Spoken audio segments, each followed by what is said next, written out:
Heavy monsoon rains in Pakistan kill 54 people in 24 hours.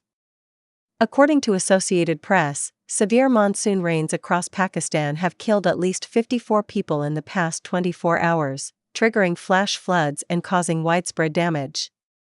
The National Disaster Management Authority reported that the southern province of Sindh and the southwestern province of Balochistan were among the hardest-hit areas.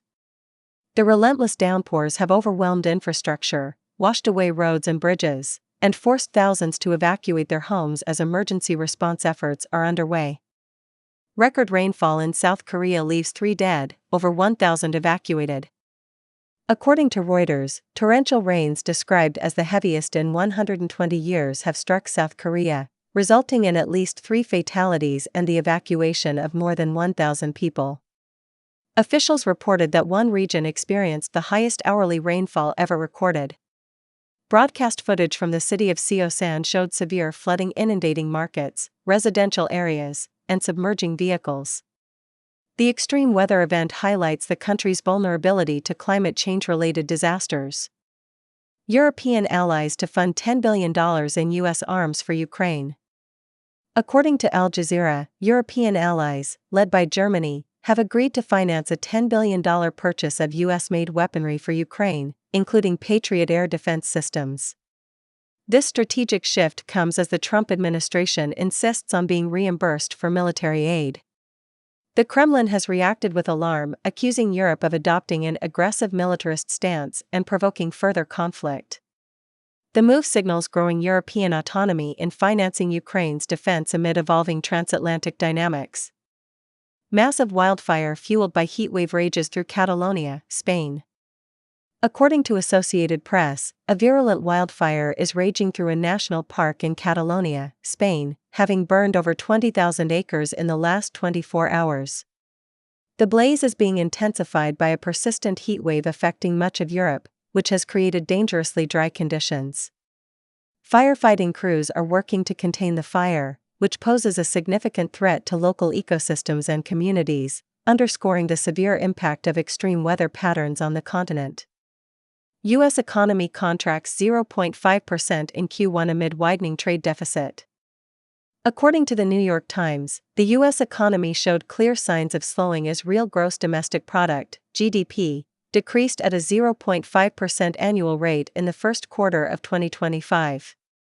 The Bureau of Economic Analysis report, a sharp reversal from 2.4% growth in the prior quarter, also showed personal income and spending fell in May. The downturn was primarily driven by an increase in imports and a decrease in government spending. UK economy shrinks for second month, boosting rate cut expectations. According to Reuters, the United Kingdom's economy contracted by 0.1% in May, following a 0.3% decline in April, challenging the new government and strengthening expectations for a Bank of England interest rate cut. The Office for National Statistics data, which defied economists' forecasts for modest growth, showed that declines in industrial output and construction offset a small gain in the services sector, casting doubt on second quarter growth. UK unemployment rate rises to a 4-year high of 4.7%. According to the BBC, the UK's unemployment rate rose to 4.7% in the 3 months to May, marking its highest level in 4 years and signaling a cooling labour market.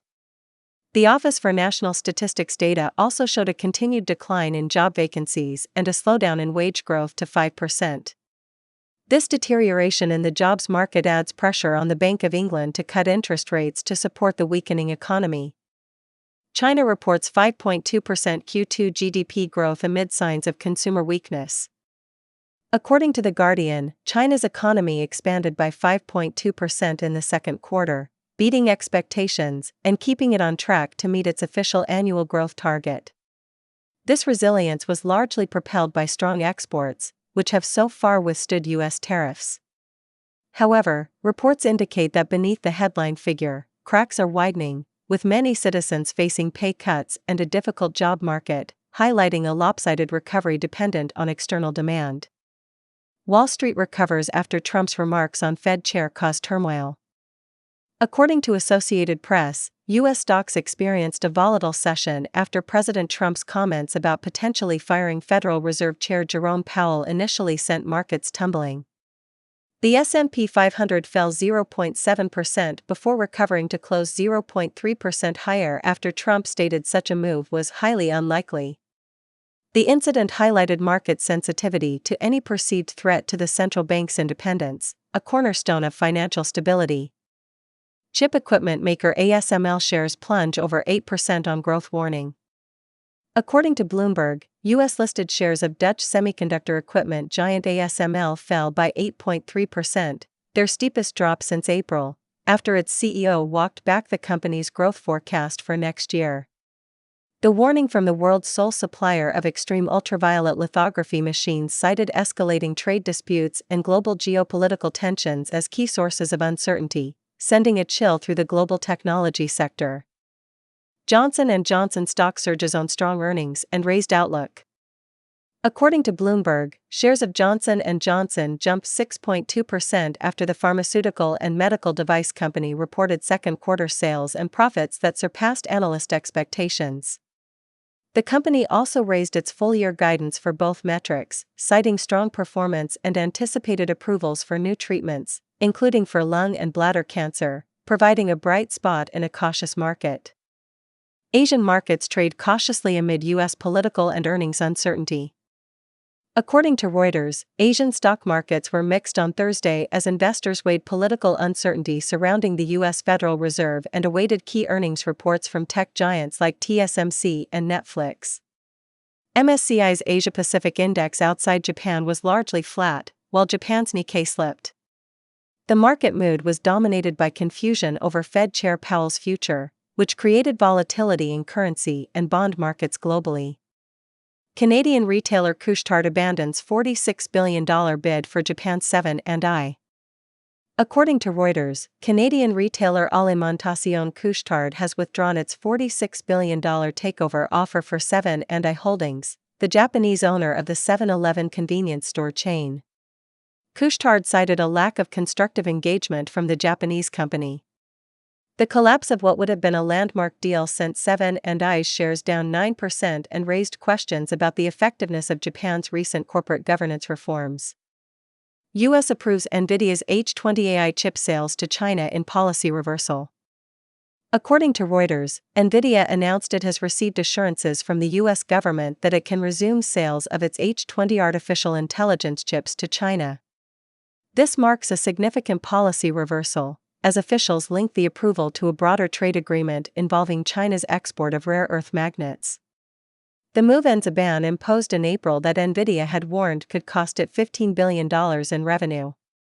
Samsung unveils thinner, lighter Galaxy Z Fold 7 with 200MP camera. According to the New York Times, Samsung has launched its new flagship foldable smartphone, the Galaxy Z Fold 7, at its Unpacked event. The device is significantly thinner and lighter than its predecessor, features a larger 8-inch main display, and is the first in the series to include a 200-megapixel camera. The premium device, which starts at $1,999, is available for pre-order and aims to set a new standard for the foldable market. China-linked hackers target Taiwan's vital semiconductor industry. According to Reuters, cybersecurity researchers have uncovered sustained and increasing cyber espionage campaigns by multiple China-linked hacking groups targeting Taiwan's critical semiconductor industry. The attacks, which occurred between March and June, used tactics like posing as job seekers to send malware. The campaign targets the entire supply chain, from design to manufacturing, amid heightened geopolitical tensions over chip technology. Google issues critical security update for an exploited Chrome flaw. According to CNN, Google has released an urgent security update for its Chrome browser to fix 6 vulnerabilities, including a zero-day flaw that is being actively exploited by attackers. The vulnerability, tracked as CVE 2025-6558, could allow an attacker to escape the browser's security sandbox by convincing a user to visit a malicious website. Users are urged to update their browsers immediately to version 138.0.7204.157 or later. Amazon invests an additional $100 million in generative AI center. According to CNN, Amazon is investing another $100 million in its AWS Generative AI Innovation Center, doubling down on its efforts to help corporate clients develop and deploy advanced AI systems. The initiative focuses on building agentic AI, which can autonomously perform complex, multi-step tasks. The investment aims to accelerate the transition of AI from experimental phases to core business operations for companies using AWS infrastructure,